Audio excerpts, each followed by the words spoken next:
मदुराई नाम के गांव में रामा और उसकी पत्नी शांता रहती थी। वो दोनों खेती में काम किया करते थे। उनको एक लड़का था जिसका नाम था सुधीर। रामा अपने खेतों में बहुत मेहनत किया करता था। उसका बेटा सुधीर पढ़ाई लिखाई में बहुत होशियार था। रामा अपने बेटे को खूब पढ़ने के लिए कहता और उसकी पढ़ाई के लिए जो भी पैसे लगे वो जैसे तैसे करके जमा कर ही लेता। बहुत दिन बीत जाते हैं। एक दिन खेत से लौटते समय रामा को दिल का दौरा पड़ जाता है और उसकी वही मौत हो जाती है। रामा की ऐसी मौत देख के सारे गांव वाले बहुत दुखी हो जाते हैं। उसकी पत्नी शांता के पास अब कमाने का कोई साधन नहीं रहता और उसके बेटे के कुछ दिनों बाद खाने के भी लाले पड़ने लगते हैं। माँ, पिताजी जाने के बाद हमारे खाने के लाले पड़े हैं। हमें कुछ करना चाहिए। हम क्या कर सकते हैं बेटा, मुझे तो कुछ भी नहीं आता। अरे माँ, तुम डोसा कितना अच्छा बना लेती हो, क्यों ना तुम डोसा बनाकर बेचो। इस काम में मैं तुम्हारी मदद करूंगा। मगर हमारा डोसा लोग खाएंगे क्या? माँ, कुछ ना कुछ काम तो करना ही पड़ेगा। तुम्हें जो आता है वही क्यों नहीं, लोग आएंगे भी और डोसा खाएंगे भी। शांता अपने बेटे की बात मान लेती है और अगले दिन से ही डोसा बनाने का काम शुरू कर देती है। एक पेड़ के नीचे बैठकर वो एक चूल्हे पर डोसा बनाना शुरू करती है और बेटा सुधीर वो डोसा लोगों तक पहुंचाता है। लोगों को शांता का डोसा बहुत पसंद आने लगा। धीरे धीरे उसके दुकान पर भीड़ बढ़ने लगी। अब शांता को भी खुद पर विश्वास होने लगा और उसने जल्द ही अपना खुद का एक ठेला खरीद लिया। वो अब उस ठेले पर अपना डोसा बेचने लगी। उसके ग्राहक उसकी बहुत प्रशंसा करने लगे। अरे भाभी, आपका डोसा तो बहुत ही अच्छा है। आपके डोसे के दाम भी कम है और टेस्ट भी लाजवाब है। धन्यवाद भाई साहब। ऐसा बोल के सारंग वहाँ से चला जाता है। अब हमारे ग्राहक बढ़ रहे हैं और बारिश के मौसम में यहाँ डोसा बेचना बहुत मुश्किल है। क्यों ना हम जमा किए हुए पैसों से एक दुकान खरीद ले और दुकान में डोसा बेचे। हाँ बेटा, तुम ठीक बोल रहे हो। दुकान हो जाएगा तो हमें डोसा बेचने में आसानी हो जाएगी और हमारे ग्राहकों को सुकून से डोसा खाने के लिए जगह भी मिल जाएगी। अब शांता गांव में एक दुकान खरीद लेती है और वहाँ से अपने डोसे का काम शुरू करती है। शांता के डोसे अब खूब बिकने लगे। एक दिन उसकी दुकान पर उसकी पड़ोसन रमैया आती है। अरे शांता, पति के जाने के बाद तुमने घर को तो बहुत अच्छे से संभाल लिया है, मगर अपने बेटे की पढ़ाई का क्या? अरे आंटी, आप चिंता मत कीजिए। मेरे पड़ोस का शिवा है ना, वो मुझे सब अभ्यास बता देता है। मैं खुद से घर पर बैठकर पढ़ाई करता हूँ और माँ की मदद भी हो जाती है। शांता घर जाकर सोचने लगती है, मैंने घर के चक्कर में अपने बच्चे का जीवन दांव पे तो नहीं लगा दिया ना। अब मुझे उसके लिए कुछ करना होगा। कुछ दिनों बाद सुधीर की 12वीं की परीक्षा होती है। सुधीर 12वीं की परीक्षा में अव्वल आता है। आगे की पढ़ाई के लिए उसे शहर जाना पड़ेगा। अरे सुधीर, तुझे तो अच्छे मार्क्स मिले हैं। तुम इंजीनियरिंग की पढ़ाई करने अब शहर जाओ। माँ, मैं तुम्हें छोड़कर कहीं नहीं जाऊंगा। और रही बात पढ़ाई की, तो मैं घर पर ही पढ़ लूंगा, अब तक जैसे किया है। नहीं बेटा, आज तक तुमने बहुत कष्ट किए हैं। अब मैं चाहती हूँ कि तुम तुम्हारी पढ़ाई पर ध्यान दो और अपने पिताजी का सपना पूरा करो। माँ, मैं तुम्हारी और पिताजी की इच्छा पूरी करूंगा। मैं मन लगाकर पढ़ाई करूंगा। बेटा, तुम यहाँ की कोई चिंता मत करो, मैं यहाँ सब संभाल लूंगी। सुधीर पढ़ाई करने शहर चला जाता है और इधर शांता भी अपने दुकान में अच्छी तरह से काम करने लगती है। हाथ बटाने के लिए वो अपने साथ 2 औरतें भी रख लेती है। उसका धंधा बहुत अच्छा चल रहा था और वहाँ सुधीर भी अच्छी तरह से पढ़ाई करके एक इंजीनियर बन गया था। कुछ सालों बाद वो गाँव आया और अपनी माँ की फिर से मदद करने लगा।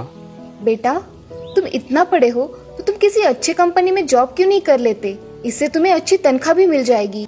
नहीं माँ, पिताजी जाने के बाद तुमने मेरा बहुत ख्याल रखा और अब मुझे शहर जाने कह रही हो। मैं यही रहूंगा और तुम्हारा काम में हाथ बटाऊंगा। सुधीर घर रहकर अपने माँ की मदद कर देता है और अपनी पढ़ाई से अपने धंधे में कुछ बदलाव लाता है। अब सुधीर अपने डोसे के धंधे को ऑनलाइन कर देता है और सारे गांव में अपने ऑनलाइन डिलीवरी के पर्चे छपवा देता है। लोग उस पर्चे पे दिए हुए नंबर पर कॉल करके ऑनलाइन ऑर्डर देते हैं। अब शांता के लिए और कुछ काम वाली औरतें आती है और कुछ डिलीवरी बॉय भी काम करने लगते हैं। अब डोसे की डिलीवरी लोगों के घर पर होने लगी और कस्टमर्स बहुत खुश हो गए। शांता डोसा वाले? हाँ बोलिए, क्या चाहिए आपको? मुझे 4 प्लेट डोसा और एक्स्ट्रा चटनी चाहिए। जी मिल जाएगा, अभी भिजवा देता हूँ।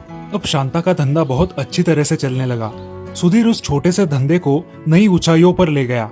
अब उनके ठेले की जगह एक बड़े होटल ने ले ली। शांता को भी अब आराम मिल गया। अब पूरा कारोबार सुधीर ही देखने लगा और इस तरह से सुधीर और उसकी माँ ने खूब मेहनत कर अपना जीवन सार्थक किया। इस कहानी से हमें ये सीख मिलती है कि हमें अपने आप पर भरोसा रखकर मेहनत करनी चाहिए, क्योंकि मेहनत करने वाली की कभी हार नहीं होती। कोमल अपने माता पिता के साथ गंगापुर गांव में रहती थी। वो बहुत ही शांत स्वभाव की थी। वो सभी लोगों की मदद भी किया करती थी। कोमल अपने माँ बाप की बहुत सेवा करती थी और उन्हें खुश रखती थी। वो कुछ ना कुछ काम करके अपना दिन का गुजारा कर ही लेती और इसी वजह से गांव वालों के मन में उसने एक अलग ही जगह बना ली थी। अब पूरे भारत देश में कोरोना नाम की भयंकर महामारी छा गई थी। सारे शहरों तथा गांवों में भी कोरोना के पेशेंट मिल रहे थे। सारे गांव वाले बहुत डर गए थे। एक दिन राशन की एक दुकान पर कोमल राशन लेने गई थी। उसने देखा कि बहुत सारे लोग एक दूसरे से दूर खड़े हैं, मगर उनके चेहरे पर मास्क नहीं था। ये देखकर वो सोच में पड़ गई। इन लोगों के पास पहनने के लिए मास्क भी नहीं है क्या? सभी लोगों के काम भी अब बंद हो गए थे और सब लोग अपने अपने घर में ही थे। उनके पास कोई भी काम धंधा नहीं था। ये सब देखकर कोमल सोच में पड़ गई थी। कोमल हमेशा आजू बाजू में क्या हो रहा है इस सब का ज्ञान रखती थी। अगली सुबह जल्दी उठकर कोमल अपनी माँ की सिलाई की मशीन पर कॉटन के कपड़े से कुछ बनाने लगती है। अरे बेटा, सुबह सुबह क्या कर रही हो? अरे माँ, मास्क बनाकर देख रही हूँ। देखो कैसा है। पहला मास्क तुम्हारे लिए, लगाकर देखो। अरे हाँ, ऐसा ही होता है टीवी में। अरे माँ, मैं सोच रही हूँ कि ऐसे ही मास्क बनाकर बेचूं तो लोगों के काम भी आएंगे और मैं इससे कुछ पैसे भी कमा सकूंगी। अरे ये तो अच्छी बात है कोमल, तुम मन लगाकर मास्क बनाओ। ये कहकर माँ घर में चली जाती है और कोमल मास्क बनाने लगती है। देखते ही देखते कोमल ने दिन भर में 50 मास्क बना लिए और एक बैग में उन्हें भरकर वो बाजार जाकर बेचने लगी। उसके बनाए हुए मास्क सभी को बहुत पसंद आए। उसने सारे मास्क कम दाम में ही बेच डाले। अब ऐसे ही कोमल हर रोज मास्क बनाती और बाजार जाकर बेचा करती थी। ये सब देखकर उसकी पड़ोसी राधा बहुत जल रही थी। अब वो भी मास्क बनाने लगी, लेकिन उसके मास्क कोई नहीं खरीदता था क्योंकि वो बहुत महंगे थे। अब राधा कोमल से बहुत जलने लगी और एक दिन रात को चुपके से जाकर उसने कोमल के बनाए हुए मास्क पर कुछ कलर डाल दिया और सुबह मजा देखने के लिए आंगन में आकर खड़ी हो गई। कोमल सुबह उठकर बहुत प्रसन्न थी, लेकिन जैसे ही उसने मास्क देखे वो रोने लगी और अपने माँ से कहा, माँ, ये कैसे हुआ? मेरे पूरे मास्क खराब हो गए। बेटी, चिंता मत करो, ये जरूर किसी की चाल है। तुम और मास्क बनाओ और बाजार जाके बेच आओ। कोमल अपना रोना बंद करके मास्क बनाने बैठ जाती है। ये देखकर राधा को बहुत गुस्सा आता है और वो अपने घर में चली जाती है। ये सब कोमल देख लेती है और समझ जाती है कि ये सब राधा की करामत है। कोमल वापस अपने मास्क बनाने में मग्न हो जाती है और किसी का द्वेष नहीं करती। कोमल का यही स्वभाव उसे तरक्की की तरफ ले जाता है। अब वो बहुत सारे मास्क बनाकर बेचने लगी। उसके पास मास्क के ऑर्डर्स अब शहरों में से आने लगे। उसने अपने साथ 5 औरतों को लेकर अपना छोटा सा व्यापार शुरू कर दिया और शहरों से बड़े बड़े ऑर्डर लेने लगी। अब लोग कोमल को बड़ी इज्जत देने लगे और वो गांव में मास्क वाली कोमल के नाम से जानने लगी थी। इस कहानी से हमें ये सीख मिलती है कि अपनी कोशिश कभी नहीं छोड़नी चाहिए। मेहनत का फल मीठा ही होता है। कानपुर नाम के शहर में बिकरू गांव में एक गुंडा रहता था। उसका नाम था विकास दुबे। उस पर 60 पुलिस केस दर्ज थे।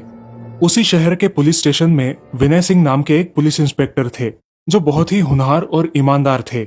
उनके घर में उनकी पत्नी और उनकी छोटी बेटी जया थी।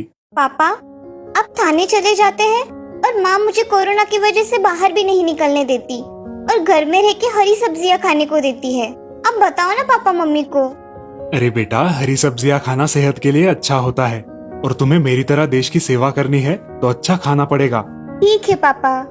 अगले दिन विनय सिंह अपने ऑफिस में जाते हैं। वहां जाते ही उन्हें ऊपर से एक अर्जेंट ऑर्डर आती है। सब पुलिस वाले अपने अपने काम में लग जाते हैं। उस चौबेपुर थाने में जो भी हालचाल होती उस पर विकास दुबे की नजर थी। उसे घर बैठकर सारी खबरें मिल जाती थी। उस थाने के डीएसपी थे देवेंद्र मिश्रा जी। ऑफिसर, हमें विकास दुबे के घर जाकर उसे गिरफ्तार करना है। यस सर, हमारी तैयारी हो गई है। आप बताइए कब निकलना है। उसी पुलिस स्टेशन में विकास दुबे का एक खबरी रहता था। वो विकास को फोन कर देता है। हेलो विकास दुबे जी, आज आपके लिए मेरे पास एक खबर है। कौन सी खबर लाए हो आज? विकास जी, आज आपके घर पर पुलिस आपको पकड़ने आने वाली है। आप सतर्क रहिए। अच्छा हुआ तुमने बताया। बाकी तुम्हें कुछ कमी तो नहीं है ना? नहीं नहीं, कुछ कमी नहीं, सब आपकी कृपा है। अब मैं फोन रखता हूँ। ठीक है। अब विकास दुबे अपने साथियों को एक जगह बुला लेता है और साथियों, हमारे घर पर हमला होने वाला है, इसलिए हम सबको तैयार रहना है। पुलिस का डटकर सामना करना है। जी विकास जी, आप चिंता ना करें, हम सब बंदोबस्त कर देते हैं। चलो, हम छत पर खड़े रहकर निशाना लगाएंगे। दुबे के कुछ साथी बाहर जाकर रास्ते पर जेसीबी लगा देते हैं ताकि पुलिस की फौज अंदर ना आ सके, और बाकी के साथी छत पर जाकर तैयार खड़े रहते हैं। सब लोग पुलिस का इंतजार करने लगते हैं। कुछ देर बाद पुलिस विकास के घर के पास आती है, लेकिन रास्ता जेसीबी से बंद देखकर दूसरे रास्ते से जाने के बारे में सोचते हैं। चलो उस रास्ते से जाते हैं। सर, कोई धोखा तो नहीं हो रहा है ना हमारे साथ? उस विकास दुबे को पकड़ना है तो हमें मरने से नहीं डरना चाहिए। चलो हम उनका डटकर सामना करेंगे। जी सर, चलिए। अब सारी पुलिस फोर्स दूसरे रास्ते से विकास दुबे के घर पहुंचती है। वहां पहुंचते ही उनकी जीप पर ऊपर से गोलियों की फायरिंग शुरू हो जाती है। उस फायरिंग में 8 पुलिस कर्मचारी और डीएसपी मिश्रा शहीद हो जाते हैं। उस जगह सन्नाटा छा जाता है। अब पुलिस की दूसरी फोर्स रास्ते पर तैनात रहती है, लेकिन रास्ते में जेसीबी होने के कारण वो घर तक पहुंच नहीं पाते। घर तक जाने में देर होने के कारण लगभग 7 पुलिस कर्मचारी बहुत बुरी तरह से घायल हो जाते हैं। जख्मी पुलिस वालों को अस्पताल में भर्ती किया जाता है। शातिर विकास दुबे वहां से एक साइकिल लेकर भाग जाता है। अब सारे देशवासियों के मन में क्रोध की भावना उमड़ पड़ती है। सब लोग चाहते हैं कि विकास दुबे को कड़ी से कड़ी सजा मिल जाए। पुलिस अपनी कार्यवाही बड़ी सख्त कर देती है और सब जगह अपना बंदोबस्त कर देती है। कानपुर की पुलिस मध्य प्रदेश की पुलिस को भी इत्तला कर देती है और सारे पुलिस स्टेशनों में उसकी फोटो सेंड कर देते हैं। जगह जगह पर पुलिस तैनात हो जाती है और लोगों में भी जागरूकता फैलाई जाती है। पुलिस प्रशासन विकास दुबे को पकड़ने वाले को 5 लाख रुपए का इनाम रखती है। पूरे भारत में ये खबर हवा की तरह फैल जाती है। पुलिस अफसरों की नई टीम विनय सिंह और डीएसपी मिश्रा के घर वालों को तथा शहीद हुए सारे पुलिस कर्मचारियों के परिवार को आश्वासन देती है, विकास दुबे को जल्द से जल्द पकड़ लिया जाएगा। हम हमारी तरफ से पूरी कोशिश कर रहे हैं, आप चिंता ना करें। अंकल, मैं बड़ी होकर अपने पापा की तरह बनूंगी और विकास दुबे जैसे लोगों को कड़ी से कड़ी सजा दूंगी। हाँ बेटी, तुम बेशक पुलिस अफसर बनोगी। सारे लोग वीर शहीद पुलिस वालों को श्रद्धांजलि देते हैं। इधर विकास इस गांव से उस गांव में जाते ही रहता है। वो किसी राह चलते बाइक सवार की मदद लेकर दिल्ली जाने के लिए निकलता है। उसके करीबी रिश्तेदार उसकी मदद कर रहे थे। उनकी मदद से वो दिल्ली पहुंच गया, मगर वहां जाते ही उसे पुलिस तैनात दिखाई दी और वो उसी रास्ते से फरीदाबाद वाले रास्ते पर निकल पड़ा। फरीदाबाद जाकर उसने एटीएम से कुछ पैसे निकाले। उन पैसों से उसने मोबाइल और कुछ जरूरत की चीजें खरीदी। साथ में एक अखबार भी खरीद लिया। अखबार से उसे पता चला कि उसके रिश्तेदारों को पुलिस ने मार दिया है। अब वो बहुत डर गया। लगता है ये लोग मेरा भी एनकाउंटर कर देंगे। मुझे यहाँ से निकलकर मध्य प्रदेश जाना चाहिए। पुलिस मुझे वहां नहीं ढूंढ पाएगी। अब विकास गुप्त रास्तों से मध्य प्रदेश चला जाता है। वहां जाकर उसे पता चलता है कि वहां भी पुलिसों का सख्त पहरा है। अगर मैं उज्जैन के महाकालेश्वर मंदिर में जाकर छुप जाऊं तो मुझ पर कोई शक नहीं करेगा। यूपी पुलिस अब एमपी पुलिस को इत्तला कर देती है और एमपी पुलिस भी अब बहुत सतर्कता से काम करने लगती है। एक दिन मंदिर में पूजा होने के बाद प्रसाद लेने के लिए लोग लाइन में खड़े होते हैं। उसी लाइन में विकास दुबे भी होता है। तभी मंदिर के एक सुरक्षा कर्मी की नजर विकास दुबे पर पड़ती है और वो उसे पहचान लेता है। वो तुरंत पुलिस को फोन करता है। आखिर पुलिस वहां आकर विकास दुबे को पकड़ लेती है। एमपी पुलिस विकास दुबे को उत्तर प्रदेश की पुलिस को सौंपने जा रही थी और रास्ते में जाते जाते उनकी गाड़ी का एक्सीडेंट हो गया। एक्सीडेंट में कुछ पुलिस कर्मचारी घायल हो गए और उस मौके का फायदा उठाकर विकास दुबे भागने लगा और पुलिस ने उसे गोली मारकर उसका एनकाउंटर कर दिया। सारे देशवासियों को यह खबर सुनकर खुशी हो गई और एक तरफ गम भी था कि हमारे देश के होनहार सेवक बेवजह मारे गए थे, मगर आज उन शहीद पुलिस वालों को सच में श्रद्धांजलि मिली थी। एक बुरहानपुर नाम के गांव में राघव और सागर ऐसे 2 बहुत अच्छे दोस्त रहते थे। वो अपने अपने काम में खुश थे। एक दिन राघव अपनी पढ़ाई पूरी करके शहर चला जाता है और सागर गांव में खेती करने का काम करता है। बहुत दिन बीत जाते हैं। राघव और सागर अपनी अपनी दुनिया में मशगूल हो जाते हैं। राघव को अब नया जॉब मिल जाता है और उसके चलते उसे बहुत पैसों की कमाई होती है। अब वो गांव में थोड़ी बहुत जमीन भी खरीद लेता है।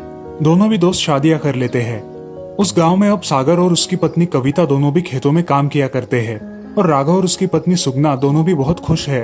राघव को गांव की बहुत याद आती है, मगर इतने पैसों वाला जॉब भी उसे छोड़ा नहीं जाता। देखते देखते उन दोनों की शादी को 1 साल गुजर जाता है और दिवाली की छुट्टियों में राघव 20 दिन की छुट्टी निकालकर गाँव आता है।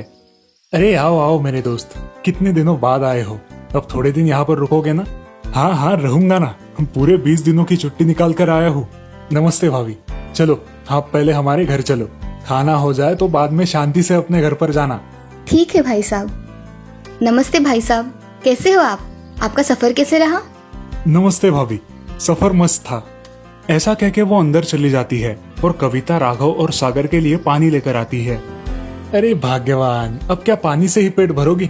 चलो खाना परोसो, जोर से भूख लगी है। हाँ हाँ, उन्हें हाथ मुंह तो धोने दो, तब तक मैं खाना परोस देती हूँ। अब कविता खाना परोस देती है। सब खुशी खुशी खाना खत्म कर देते हैं।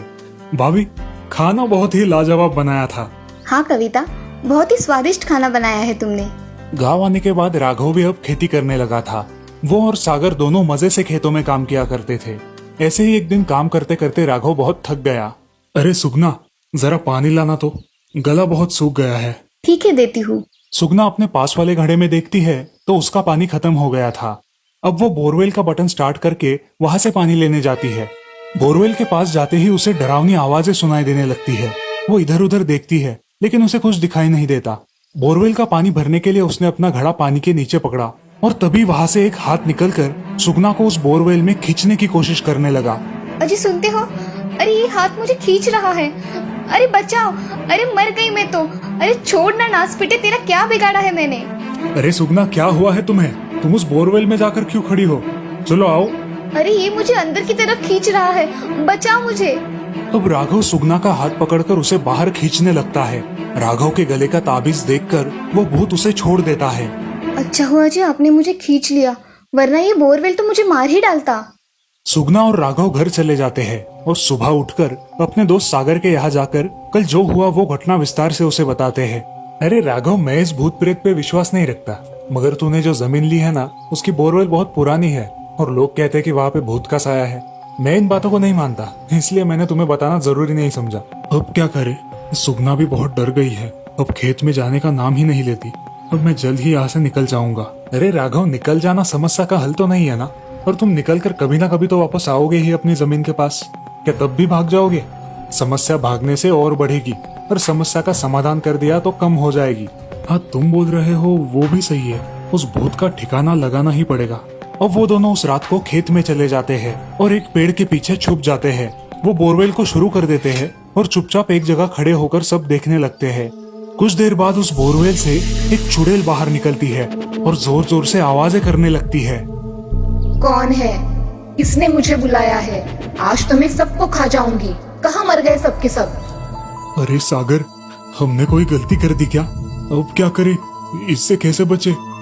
डरो मत, अब हम इसके बोरवेल में जाने का इंतजार करेंगे। चुपचाप खड़े रहो। अरे मुझे बहुत डर लग रहा है, अब हम क्या करें? चलो भाग चलते हैं। चुपचाप खड़े रहो यहाँ पर, आवाज मत करो। सागर और राघव पेड़ के पीछे छुपकर उस चुड़ैल को देखते रहते हैं। बहुत देर हो जाने के बाद भी कुछ खाना ना मिलने की वजह से चुड़ैल जोर जोर से चिल्लाने लगती है। तभी उसे खेत में एक कुत्ता नजर आता है। वो उस कुत्ते के पास जाकर उसे खा जाती है। ये सब देखकर राघव और सागर डर के मारे पानी पानी हो जाते हैं। अब चुड़ैल वापस बोरवेल के अंदर चली जाती है। सुबह हो जाती है और राघव और सागर अपने घर चले आते हैं। अरे सुगना, सच में वहाँ पे भूत है। तुम कल बोल रही थी ना, वो सही है। हमने कल ही हमारी आंखों से भूत को देखा है। मगर हमारी बात का कोई विश्वास नहीं करेगा। अगर हम गांव वालों को ये बात बताएंगे तो वो हमें पागल कहेंगे। मगर क्या किया जाए जिससे सांप भी मरे और लाठी भी ना टूटे? अजी मेरे विचार से हमें बोरवेल के पास सीसीटीवी कैमरा लगाना चाहिए, जिससे हमारे हाथ सबूत आ जाएगा। ये अच्छी कल्पना है।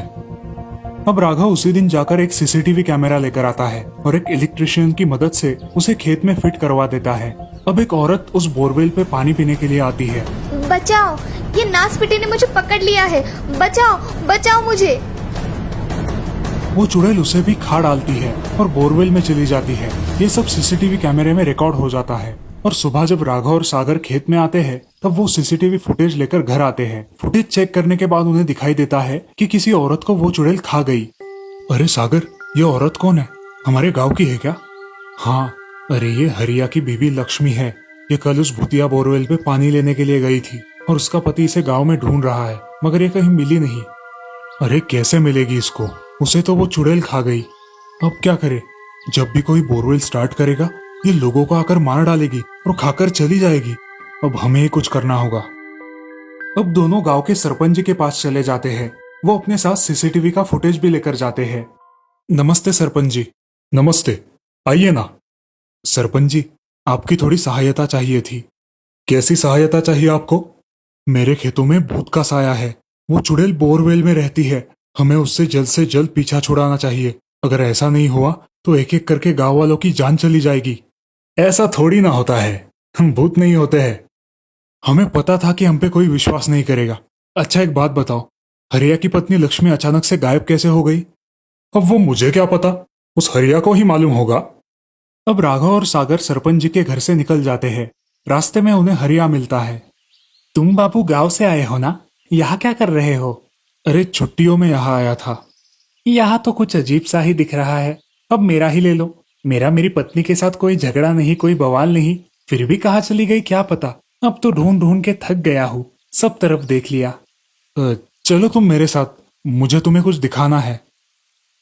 अब राघव के साथ हरिया उसके घर चला जाता है। राघव और सागर एक जगह बिठाकर उसे वो सीसीटीवी फुटेज दिखाते हैं। वो सब देखकर हरिया हैरान हो जाता है और जोर जोर से रोने लगता है। वो तुरंत राघव के खेत के बोरवेल के पास जाता है और वहां बैठकर रोने लगता है। राघव और सागर उसे समझाने की बहुत कोशिश करते हैं, लेकिन वो उनकी एक नहीं सुनता। हरिया अकेला ही उस बोरवेल के पास रोते बैठता है। अब रात हो जाती है। उस खेत के रास्ते से कुछ डाकू गुजर रहे होते हैं। उन्हें बहुत प्यास लगती है तो वो बोरवेल के पास पानी पीने के लिए आते हैं। तभी उनकी नजर हरिया पर पड़ती है। अरे भाई क्या हुआ, ऐसे क्यों बैठे हो? मेरा सब कुछ बर्बाद हो गया, मैं क्या करूं? अरे हुआ क्या है वो तो बता, हम तुम्हारी मदद कर देंगे। बोल। इस बोरवेल ने मेरी बीवी को खा डाला है, अब मैं क्या करूं? अरे ऐसा भी कभी हुआ है क्या कि किसी बोरवेल ने किसी की जान ले ली? अरे कल्लू, जरा बोरवेल का बटन तो दबाओ। हाँ सरदार, शुरू करता हूँ। कल्लू के बटन स्टार्ट करते ही उस बोरवेल से अलग अलग आवाजें आने लगती है। वो सुन के हरिया डर जाता है और दूर खड़ा रहता है। तभी कल्लू और कालिया पानी पीने के लिए अपना हाथ आगे बढ़ाते हैं और तभी उस पानी में से एक बहुत बड़ा हाथ बाहर आता है और कल्लू को खींचकर वो चुड़ैल खा लेती है। कौन है रे? हम डाकुओं पर हाथ डालने की किसकी हिम्मत हुई? बाहर आओ। अब भूत बोरवेल से बाहर आती है। चल आ गई बाहर, अब क्या करेगा तू कालिया? अरे चुड़ैल जी छोड़ दीजिए, गलती हो गई, छोड़ दीजिए। अब कहाँ गई तेरी बड़ी बड़ी बातें? हाँ, बहुत दिनों से भूखी हूँ, आज पेट भर के खाना खाऊंगी। ऐसा कहते ही भूत उसे खा डालती है। हरिया पेड़ के पीछे छुपकर ये सब देख रहा होता है। कल भी और आज भी मुझे अच्छी मेजबानी मिल गई, अब कल का इंतजार रहेगा। अरे ये नासपीटी तो मुझे भी खा जाएगी, इसका कुछ तो करना होगा, ये किसी को नहीं छोड़ेगी। ऐसा कहके हरिया वहां से चला जाता है। अब राघव और सागर सोचते हैं कि उस भूत का क्या किया जाए, मगर फिलहाल उन्हें कोई उपाय नहीं मिल रहा। अभी वो भूत उस बोरवेल में ही है। अगर आपको इस भूतिया बोरवेल का पार्ट 2 देखना है तो हमारे चैनल को जरूर सब्सक्राइब कीजिए और हमारी अगली आने वाली कहानी का इंतजार कीजिए।